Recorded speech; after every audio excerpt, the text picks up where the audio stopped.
आपल्या घरात आई वडील, भाऊ बहीण, नवरा बायको आणि मुलं सोडलं तर सगळ्यात महत्त्वाची व्यक्ती असते ती मदतनीस. आणि एक दिवस जर मदतनीस आली नाही तर किती गोंधळ होतो हे आपल्या सगळ्यांना माहिती आहे. याच विषयावर चित्रपट येतो आहे आणि त्या चित्रपटाचं नाव आहे नाच गं घुमा. या चित्रपटाची टीम आज आपल्यासोबत आहे, त्यांच्याशी आपण गप्पा मारणार आहोत. सगळ्यात आधी तुमचं झी 24 तासमध्ये स्वागत. Thank you so much. आणि कसे आहात? मस्त. सनसेट आहे मस्त. परे सर, माझा प्रश्न तुम्हालाच होता की मदतनीस आणि एक वर्किंग वुमन या विषयावर चित्रपट करायचा हा विचार जो आहे तो दोघांपैकी आधी कोणाला आला आणि हा तुम्हाला स्वतःला आलेल्या अनुभवावरून केला होता का? दोन्ही प्रश्नांची उत्तरं माझी बायको आहे. तिथूनच तो विषय आला आणि तिथूनच हा विषय म्हणजे हा जीवनानुभवसुद्धा तिकडूनच घेण्याचं झालं. हो, माझ्याकडे आमच्या मंजूताई काम करतात. गेली 8 वर्ष त्या माझ्याकडे हाऊस हेल्प म्हणून काम करतात आणि त्या माझ्यासाठी आता हाऊस हेल्प नाही तर फॅमिली झालेल्या आहेत. आणि एकदा त्यांच्याकडून एक छोटीशी चूक झाली आणि त्या चुकीचा मागोवा मी घेत गेले आणि मला लक्षात आलं की मी जशी वर्किंग वुमन आहे तशा त्या पण वर्किंग वुमनच आहेत. आणि वर्किंग वुमनचा मराठी शब्दशः हा अर्थ काढला तर कामवाली बाई असाच होतो. आणि हे मला रिअलायझेशन झालं. आणि आपल्याला माहिती असतं की आपल्या हाऊस हेल्प बरोबर आपले असे खटके उडतच असतात. टॉम अँड जेरीचं नातं असतंच आपलं. म्हणजे आपल्याला 2 गोष्टी आवडतात, ती विश्वास असते, प्रामाणिक असते, चांगलीच पण फोनवर बोलते किंवा काही ना काहीतरी प्रत्येक माणसामध्ये दोष आणि गुण असतातच. तसं बाकी जसं नवरा बायकोचं, आई मुलीचं, मैत्रिणीचं नातं असतं तसं हे पण नातं आहे हाऊस हेल्प आणि घरातल्या बाईचं. तर मला ते खूप इंटरेस्टिंग वाटलं आणि मला जे रिअलायझेशन झालं ते मला असं वाटलं की शेअर करायला पाहिजे आपण सगळ्यांबरोबर. आणि म्हणून मग मी परेशशी डिस्कस केला हा कॉन्सेप्ट आणि मग परेशला पण एक्साइटमेंट वाटली आणि मग आम्ही दोघांनी मिळून लिहायला सुरुवात केली. दुर्दैवाने काय होतं की परेश दिग्दर्शक असल्यामुळे लोकांना असं वाटतं की लेखन फक्त मी एकटीने केलेलं आहे, पण तसं नाही येते. आम्ही दोघंही लेखक आहोत आणि त्याच्यातही परत सहलेखक आणि लेखक असं नाही, तर आम्ही लेखक आहोत. आम्ही दोघांनी मिळून लिहिली आणि ह्यावेळी सुदैवाने आम्ही असं ठरवलं की आपण स्टुडिओकडे जायचं नाही, आपणच प्रोड्यूस करायची. आणि परेशचा हट्ट होता की आपण जर प्रोड्यूस करतोय तर आपण वितरणापर्यंत जायचं. आणि मग हा जेव्हा निर्णय झाला तेव्हा खूप भीती वाटत होती आणि टिपिकल मध्यमवर्गीय असल्यामुळे तेवढे आपल्याकडे फंडिंग पण नसतं. आणि मग नुकतेच आम्ही वाळवी केला होता, त्यामुळे स्वप्नीलचे मार्केटिंगचं स्किल आणि त्याचा बिझनेसचा सेन्स आणि त्याचा एकूण त्या क्षेत्रातला इंटेलिजन्स, म्हणजे apart from being an actor he is an intelligent businessman. तर मग मी पहिला फोन स्वप्नीलला केला आणि मी त्याला विचारलं की बाबा असं आम्ही प्रोड्यूस करू इच्छितोय आणि आम्हाला असं आता ह्यावेळी स्वतंत्रपणे सगळं करून बघायचं, तर तुला आमच्याबरोबर जॉईन व्हायला आवडेल का? स्वप्नील अगदी आनंदाने तयार झाला आणि शर्मिष्ठा माझ्याबरोबर अनेक प्रोजेक्टला असं म्हणजे माझ्या प्रोडक्शनमध्ये असतेच काम करायला. तर मी तिला म्हटलं आपल्याला असं करायचं आहे. आणि इन द मीन वाईल ती सिरियलची इंडिपेंडंट प्रोड्युसर झाली होती आणि मग तिने हळूच मला विचारलं की मग मी पण जॉईन होऊ का प्रोड्युसर म्हणून. तर मी म्हटलं ये. मग स्वप्नील त्याच्या पार्टनरबरोबर आणि हिच्या लाईफ पार्टनरबरोबर आमच्याबरोबर जॉईन झाली आणि अशा प्रकारे आम्ही 6 म्हणजे परेश, मी, स्वप्नील, तृप्ती पाटील, शर्मिष्ठा आणि तिचा नवरा तेजस, आम्ही अशा 6 लोकांनी प्रोड्यूस करायचं ठरवलं. आणि मग आमचं काम असं होतं की जे परेशला हवं आहे ते मिळवून देणं. परेशला काहीतरी अस्वस्थ झालं आणि काहीतरी त्याला बोलायचं. स्वस्त म्हणजे अशा प्रकारे विषय सुचला आणि तो लिहून पूर्ण झाला. स्क्रिप्ट लिहितो तेव्हा हेच कलाकार समोर उभे राहिले का की दुसरं काही होतं आणि मग करता करता नाही याच्यासाठी हा कॅरेक्टर म्हणजे हा अभिनेता बरोबर आहे पण ही त्याच्यात नाही, असं कधी झालं? ते असलं तरी मनात आलं तरी आता आम्ही समोर उभे आहोत, मी ते बोलू शकत नाही तसं. म्हणजे तू फक्त मुक्ता आणि सारंगबद्दल बोलू शकतोस.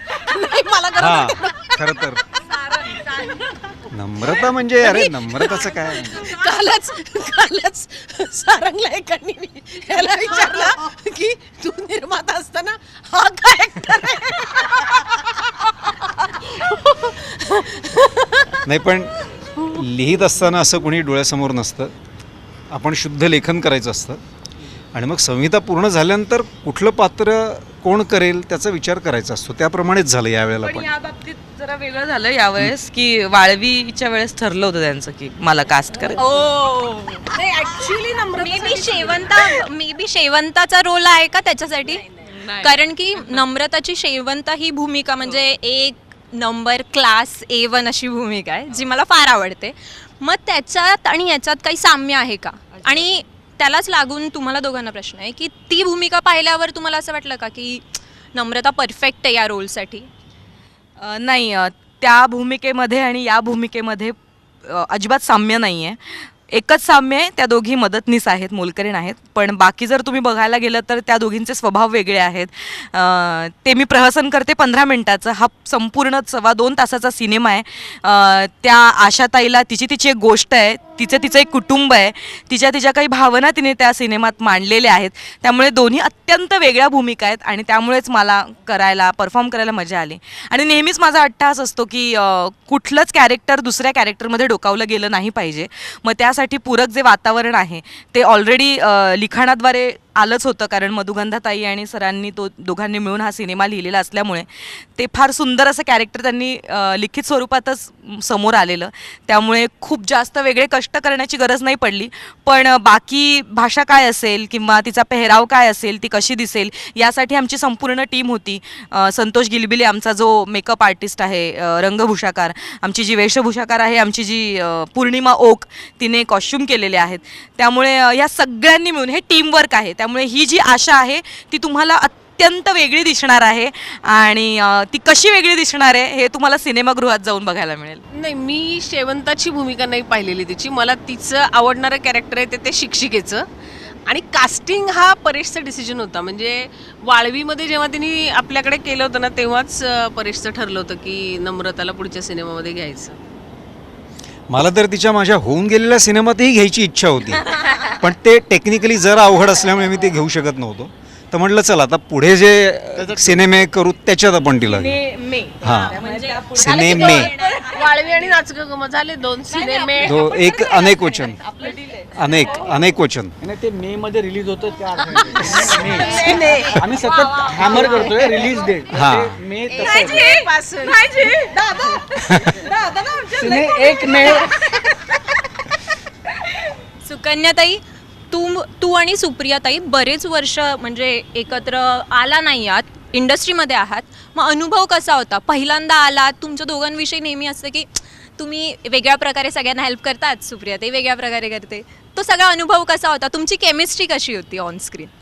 ती म्हणजे येलो पेजेस आहे खरं तर सुप्रिया. आणि मदर तेरेसाच म्हणते मी तिला, कारण सगळ्यांना मदत करत असते ती. आणि फार काही चांगला अनुभव आला आहे. खूपच छान अनुभव आला. आणि मला विशेष तिचं कौतुक असं वाटतं की खरोखर तिने आशाचं आयुष्य जगली आहे ती. आणि तरीसुद्धा ती इतकी छान हसत खेळत असते, सगळ्यांना मदत करत असते. आणि आलेल्या संकटाला प्रत्येक वेळी ते हसतमुखाने तोंड देते. आणि ते बघून मला असं वाटलं की माझ्या आयुष्यात काहीच नाही आहे, मी खूप सुखी आहे, खूप सिक्युरिटी वातावरणात मी वाढले आहे. आणि तिने हे सगळं बघितलं आहे. तर म्हणून मला ती अजून जास्त आवडायला लागली. कधी कधी काय होतं, एखाद्या माणसाबद्दल आपल्याला खूप क्युरिओसिटी असते आणि मग त्याच्या जवळ गेल्यानंतर आपल्याला नको वाटतं की अरे मी काहीतरी वेगळंच इमॅजिन केलं होतं आणि काहीतरी वेगळाच निघाला. तर तसं न होता मी तिच्या अजून प्रेमात पडले. आणि ॲक्टर म्हणून तर ती फारच गोड आहेच, म्हणजे ती कुठल्याही प्रकारच्या भूमिका करू शकते, आपण बघितलं आहे. पण माणूस म्हणून ती मला जास्त आवडायला लागली. आणि खूपच छान मला अनुभव. आणि आमचं आपोआप आमचं ट्युनिंग झालं, म्हणजे ठरवून काहीच केलं नाही किंवा आम्ही एकत्र काम कधीच केलं नाही किंवा इतक्या वेळसुद्धा आम्ही एकत्र कधी राहिलो नाही. फक्त माहिती होतं एकमेकांना. पण आता ती जास्त आवडायला लागली. आणि अभिनय करताना आम्ही एकमेकींच्या खूप जवळ आलो. आणि काही न सांगता एकमेकींना, तुमच्याबद्दल नाही म्हणत आहे, दिग्दर्शकाने आम्हाला खूप काही सांगितलं. त्या वर्षी आम्ही कितपत उतरलो आहे हे आम्हाला दुसऱ्या सिनेमात घेतल्यावर आम्हाला कळेल. तर त्यामुळे काम करताना खूप मजा आली. आणि ह्या जोडगोईबरोबर मी पहिल्यांदा काम केलं. म्हणजे हिच्याबरोबर मी सहकलाकार म्हणून काम केलं आहे, पण हिच्या लेखनामध्ये मी कधी काम नाही केलं आहे. त्यामुळे पहिल्यांदाच माझा अनुभव खूपच छान आहे. म्हणजे तोंडावर नाही सांगत आहे किंवा पुढच्या सिनेमात घ्यावं म्हणूनही नाही सांगत आहे. तर हे असं म्हणतात माझे डोळे बोलतात, त्यामुळे माझे डोळे तर बोलत असेल की मी खरंच सांगते. पण खरंच खूप मजा आली. आणि ह्यांच्याकडे काम करताना एक ब्रेनवॉश होतो, आपल्या बुद्धीला चालना मिळते किंवा एक मुभा मिळते कलाकाराला की तुम्हाला काय वाटतं. आणि मुळात ती जी एकंदरीत प्रक्रिया आहे, जशी आपण नाटकातली प्रक्रिया असते की आधी वाचन, मग सराव, मग उभं राहून काम करा, मग तुमचा तुम्ही विचार करा, मग त्याच्यामध्ये दिग्दर्शक सांगतो की मला काय हवं आहे. म्हणजे अगदी प्रॉपर्टी काय हवी इथपासून तुमचा मेकअप, वेशभूषा, केशभूषा, आणि त्याच्यामध्ये तुम्ही कम्फर्टेबल आहात ना, मग आपण ते करूया. तर ह्या सगळ्या गोष्टींचा इथे विचार केला जातो आणि त्यामुळे मग आपली भूमिका ही परकी न वाटता तिथे आपणच होतं असं वाटायला लागतं. आणि त्याच्यामुळे मग आपणच आपले एफर्ट्स खूप टाकतो त्याच्यामध्ये की मग हे करून बघूया का, ते करून बघूया का, आणि मग त्याच्यावरती रिमार्क हा दिग्दर्शक देतो की हे नको, ते नको. त्यामुळे ते करताना सुद्धा खूप मजा आली. आणि मी म्हटलं तसं की हिच्या लेखनावर मी प्रेम करते आणि मराठी भाषेवर मी प्रेम करते, आणि जी प्रमाण भाषा आहे आणि ती ह्यांच्याकडे आलं शब्दसंग्रह वाढतो, त्यामुळे अजून जास्त मजा आली. आणि माझे 6 मित्रमैत्रिणी आज निर्माते म्हणून उभे राहत आहेत, ह्याचा जास्त आनंद होतो आहे की मराठी चित्रपटसृष्टीला नवीन 6 निर्माते मिळालेत की जे सिनेमाकडे वेगळ्या दृष्टीने बघतात आणि अत्यंत ओढीने आणि अत्यंत ऊर्जेने तो चित्रपट प्रेक्षकांसमोर ते आणतायत, स्वतःच्या हिमतीवर, स्वबळावर, स्वकष्टाने.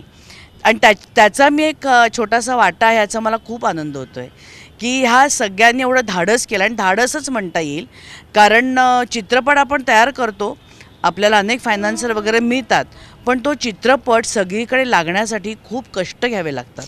आणि आजकाल प्रमोशन केल्याशिवाय तो चित्रपट तुम्ही प्रेक्षकांपर्यंत पोचवूच शकत नाही.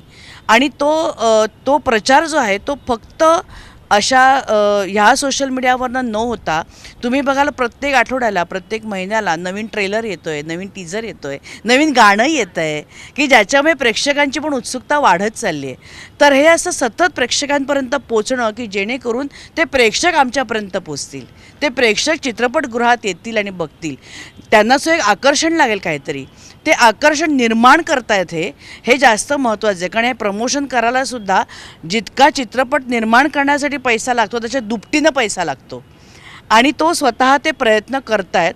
मला वाटतं आत्तापर्यंत कुठल्याच प्रमोशनमध्ये प्रोड्युसर पण आहे, लेखक दिग्दर्शक पण आहेत आणि कलाकार पण आहेत, असं फार दुर्मिळ चित्र तुम्हाला बघायला मिळतं की कारण ह्या सगळ्यांनाच त्याची आच आहे, ऊर्जा आहे आणि ओढ आहे की आपला चित्रपट आपण छान पद्धतीनं लोकांसमोर मांडला पाहिजे.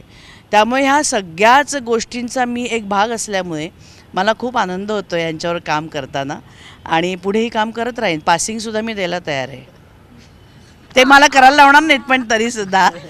तर खूपच मजा आली.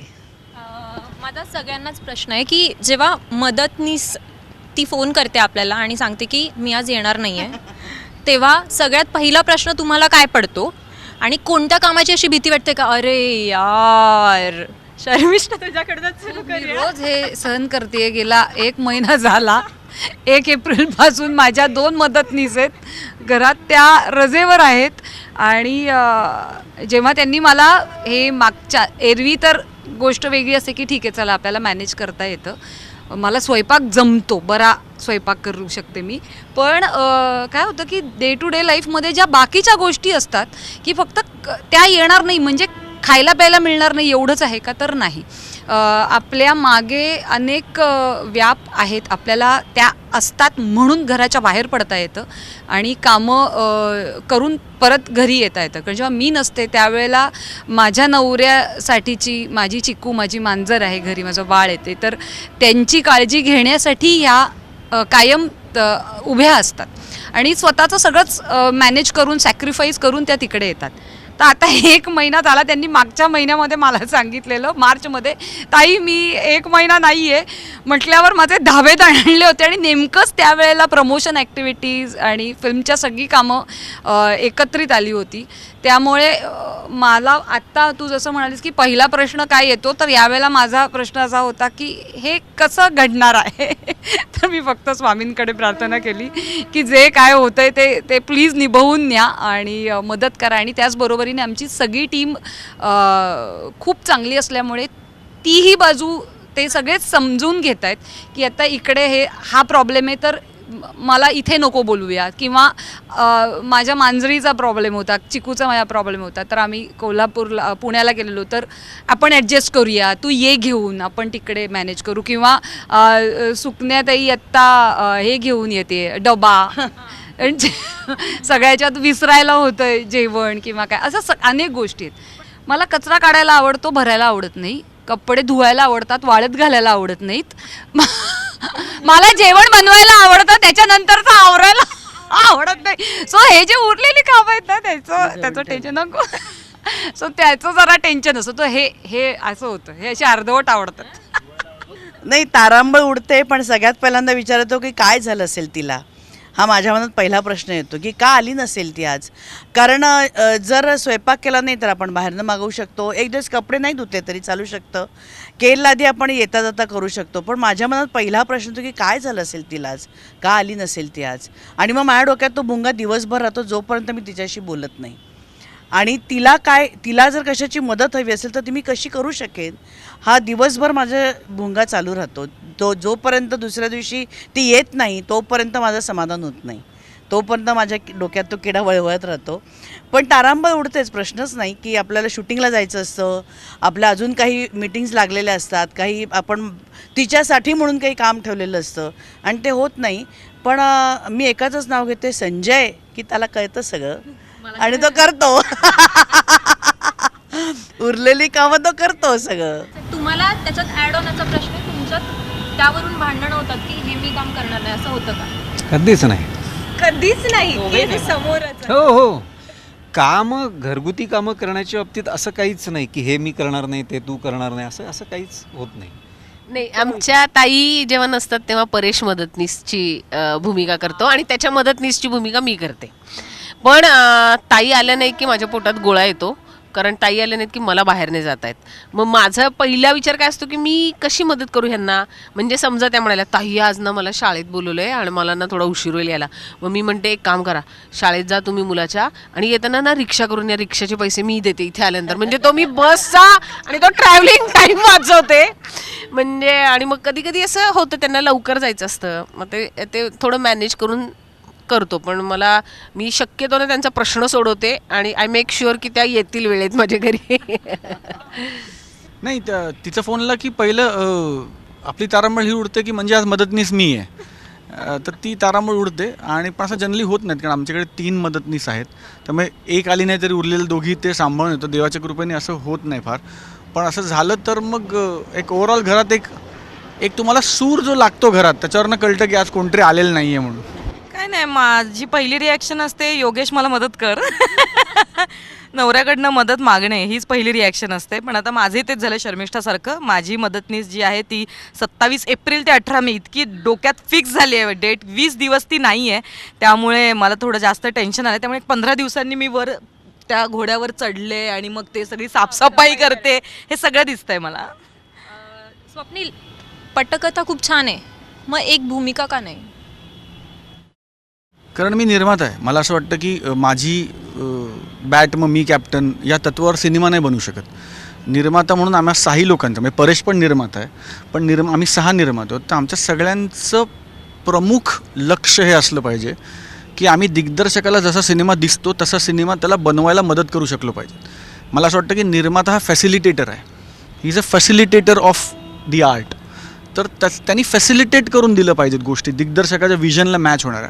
त्यामुळे असं अजिबात वाटलं नाही. ऑल्सो अभिनेता म्हणून मी माझे सिनेमे करतो आहे आणि परेशबरोबर ऑलरेडी वाळवी केला आहे, मधुगंधा आणि परेशबरोबर काम केलं आहे, किंवा हा काही शेवटचा चित्रपट नाही. त्यामुळे याच्यात परेशला दिसताना जी लोकं दिसली ती त्याला कशी मिळवून देता येतील, त्या लोकांच्या तारखा कशा जुळवतील, मला असं वाटतं की या 2 गोष्टी मिक्स करू नये, त्यालाच चांगला बिझनेस म्हणतात. त्यामुळे मग मी ऑल्सो देवाच्या दयाने ॲक्टर म्हणून माझं बरं चाललं आहे. त्यामुळे आता मला कोणी घेत नाही, मग आपण एक सिनेमा प्रोड्यूस करूया, मग त्याच्यात काम करूया, हे करायची अजून वेळ नाही आलेली. सो या दोन्ही अर्थाने मला असं वाटतं की त्या विजनला ऑनेस्ट राहण्याचा प्रयत्न ही निर्मात्याची पहिली भूमिका असली पाहिजे. आणि आम्ही सगळ्यांनी ती भूमिका चोख पार पाडण्याचा प्रयत्न केला आहे. म्हणून हा पाडला. त्यामुळे म्हणून हा अट्टाहास नाही की मग मी का नाही, मग हा का नाही, मग हे असं नाही होत. सिनेमा असा बनवू नये, असा बनत नाही सिनेमा. त्यामुळे दिग्दर्शकाला काय वाटतं ते त्याचं मीडियम आहे. ते त्याचं मीडियम राहिलं पाहिजे ह्याच्यासाठी प्रयत्न करणं ही प्रोड्युसरची जबाबदारी आहे आणि ती आम्ही 6 लोकांनी पार पाडले. दर्शक बेहद खुश आहे आमच्यावर, हो की नाही? हो अर्थातच. आणि कलाकारांचे पैसे वाचवण्यासाठी या दोघींनी काम केलंय नाही, नाही. असं आम्हाला तो- आम्हाला कळलेलं नाही. माझा हाच प्रश्न होता की जेव्हा निर्माते चित्रपटात काम करतात तेव्हा मोफत करतात की त्यासाठी मानधन घेतात? नाही मी तुला सांगते, नाही मी तुला सांगते, शर्मिष्ठानी स्वतः म्हणजे आता हे प्रमुख कलाकार तर परेशने ठरवलेच होते आणि परेशचं म्हणणं होतं की तुम्ही नका काम करू, म्हणजे मला आणि हिला म्हणत होता तो की कारण प्रोडक्शनची खूप मोठी जबाबदारी तुमच्यावर आहे. तर शर्मिष्ठानी आग्रहाने त्या एक महत्त्वाची भूमिका केली आहे कारण त्याला पैसे जास्त द्यायला लागले असते. आणि माझं असं झालं की म्हणजे मी जो रोल करते त्या जागी एक वेगळी बाई कास्ट झाली होती आणि तिचा ऐनवेळी प्रॉब्लेम झाला. तर मग आता ऐनवेळी कुठे जास्त पैसे देऊन दुसरी बाई आणायची, म्हणून मला उभं केलेलं आहे शर्मिष्ठाने. त्यासाठी मानधन घेतलं? दिलंच नाही हिनी, मला इच्छा आहे खूप मिळावं म्हणून, पण ही मानधन बिंधन देत नसते. पण तिथे त्याला 4 एक्स्ट्रा दात मात्र हो म्हणजे आता जर निर्माते काम करणार तर त्यांना कशाला पैसे पाहिजेत? नाही नाही. इतर आम्ही एवढं नाही एवढं तर नक्की की इतर सगळ्यांना आम्ही पेमेंट नक्कीच निर्माते म्हणून वेळेत करतो. कारण काय असतं आपल्याकडे कमी जास्त आता हे मला ना कळायला लागलेलं आहे की टेबलच्या ॲक्टर म्हणून त्या साईडला बसा किंवा टेबलच्या या साईडला बसा, बजेट हा सगळीकडेच येणारा प्रॉब्लेम आहे, तो काही सुटत नसतो. तर त्यामुळे एकच गोष्ट होती की आम्ही सगळ्या निर्मात्यांचं म्हणणं एकच होतं आहे आणि राहील की पेमेंट काहीही असू दे कितीही असू दे पण ते वेळेत त्यांना पूर्ण देणं ही सगळ्यात महत्त्वाची गोष्ट असते.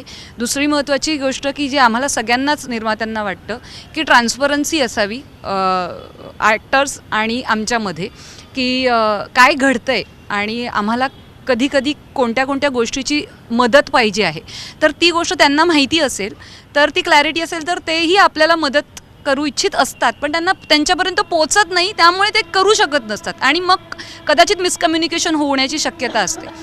तर अनेक अशा गोष्टी आहेत की आम्ही म्हणतो की निर्माते म्हणून आम्हाला या 2-3 गोष्टी अशा आहेत की ज्या प्रामुख्याने आम्हाला करायच्या असतात आणि ज्या आम्ही केल्या आय थिंक आणि त्यामुळेच ही टीम आणि ही भट्टी जमून आलेली तुम्हाला दिसते आणि आता पडद्यावर पण दिसणार.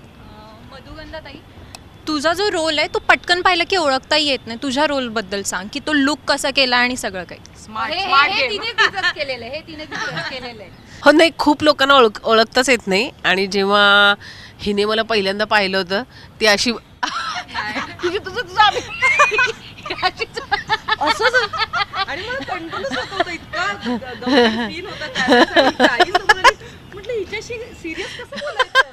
आणि ती निर्माती म्हणून पण ती लेखिका म्हणून पण जेव्हा मी तिला असं बघितलं तर हिच्याशी सिरियस टॉक कसं करायचा दिसण्यावर कसं गांभीर्याने घ्यायचं. मी मुक्ती आहे ना, मुक्ती माझ्याशी काही फार बरी नाही वागत कधीच, अशा हडहुड करूनच वागते माझ्याशी नेहमी. आणि पण नाही म्हणजे आत्ता नाही, असं कॉलेजपासूनच. तर फक्त ते मी लावलं ना असं झाल्यानंतर तिला माझ्याबद्दल इतकी दया आणि इतकी चांगली वागली ना ती माझ्याशी की मी म्हटलं का माझ्याशी चांगली वागते तू, तर ती म्हणाली अगं ना तुझा असा चेहरा बघून अशी कीव येते तुझी मला. मी म्हटलं मग असंच लावून ठेवू का, म्हणजे नीट वागशील माझ्याशी. आपल्या आयुष्यातल्या ज्या बायका असतात ना त्या मला लुक्सचं जरा खूप असे गुड लुकिंग रेखीव आखीव माणसंच आवडत नाहीत. कारण आपले प्रत्येक निसर्गाने निर्माण केलेला जो मनुष्य आहे ना त्याच्यामध्ये काही ना काहीतरी थोडेसे प्रॉब्लेम्स असतात. कुणाचं नाक असं असतं, कुणाच्या डोळ्यांमध्ये बरं, कुणाच्या स्किन, कुणाचं काय, तर ते ना खूप खरं वाटतं. नाही ते नाही तिला म्हणायचं, डोळे डोकं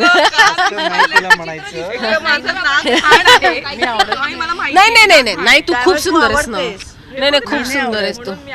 तर नाही मला काय करशील काय हे तर अख्ख्या आयुष्यात आहेत तुझ्या सगळ्यात कुरूप असल्यामुळे मी आयुष्यात आहे. सर्वात कुरूप, त्याला खूप करुणा येऊन मी आयुष्यात आले. नाही त्यामुळे ना मला असं खरी वाटणारी माणसं असावीत असं वाटत होतं. त्यामुळे आता मुक्ता झाली, ही झाली, अशा सुडोल आणि रेखीव चेहऱ्याच्या आता नाही. आणि म्हणून मला असं होतं की जरा थोडंसं असं काहीतरी थोडंसं खरी वाटल्या पाहिजेत बायका ज्या आपल्या आजूबाजूला असतात ना. तर म्हणून मला थोडंसं असं अगदी सुबक आणि आखीव रेखीव नको असं मी आणि परेश बोलत होतो. आणि मग असं मी ठरवलं की ते करूया. आणि ते घातल्यानंतर मला जे रिस्पॉन्स आला त्याच्याने माझं ठरलं की येस दिस इज इट. तू आता एक असा पहिला चित्रपट आहे ज्यात तू असं लीड म्हणजे मुक्ताताईंसोबत असं तू करतेस वगैरे. तुला आता कुठेतरी असं वाटतंय का की एक कलाकार म्हणून ॲट दी एंड आता तुझी दखल घ्यायला सुरुवात झाली आहे? कारण की आधी तुला तुझ्या कॅरेक्टरसाठी ओळखलं जात होतं की तू हास्यचित्रामध्ये हे कॅरेक्टर केलं किंवा कोणत्याही चित्रपटात हे कॅरेक्टर केलं, पण आज अभिनेत्री म्हणून तुझी दखल घेतली जाते वगैरे. हो, दखल तर घेतली जातेच आहे. म्हणूनच वाळवीनंतर इतकी मोठी जबाबदारी परेश सर आणि मधुगंधाताईने माझ्या अंगावर दिली की म्हणजे नमल आपण विचारूया किंवा तिला ह्या सिनेमासाठी आपण कास्ट करूया. त्यामुळे नक्कीच दखल घेतली जाते, याच्यावर माझा विश्वास आहे. आणि प्रामाणिकपणे काम करत राहणे हे आयुष्यभर आहेच आपल्या पाठीशी, त्यामुळे दखल घेतली जाईलच आता इथून पुढे. स्वप्नील, मला असा प्रश्न आहे की वाळवीच्या वेळी एक इंटरव्ह्यू देताना तू म्हणाला होतास तू आणि सुबोध दादा दर 15 मिनिटाने जाऊन परेश सरांचे पाय धरतात, असे पाय असा आशीर्वाद घेता. तर ते फक्त तेव्हा अभिनेता होता म्हणून होतं की आता प्रोड्युसर म्हणून ते सुरूच आहे वगैरे? नाही, ते आता सुरू नाही आहे, कारण तेव्हा 15 मिनटाची वेळ होती, आता दर 5-5 मिनिटांनी करायला लागतं. ते आता निर्माता पण आहे ना, आता आम्ही पायाशीच असतो. म्हणजे आता तो इंटरव्ह्यू म्हणून तुम्हाला म्हटलं बाजूला उभा राहणार, तर ॲक्च्युली कारण काय फ्रेमिंग वाईज बघा तुम्ही बघा, आता मधुगंधा बस खाली, हे बघ फ्रेमिंग वाईज वाईट दिसतं ना. हे बघ आता मला सांगा इंटरव्ह्यू किती चुकीचा वाटेल सांगा. नाही ना, तू बस आता तू मला सांगा इंटरव्ह्यू किती फनी आणि चुकीचा वाटेल, पण तुम्हाला हे नाही म्हणा. त्यामुळे एक इंटरव्ह्यूचा मान राखून तो आम्हाला असं म्हणलं. आम्ही खरं तर परेशच्या मी असा असलो पाहिजे परेशच्या पायाचे.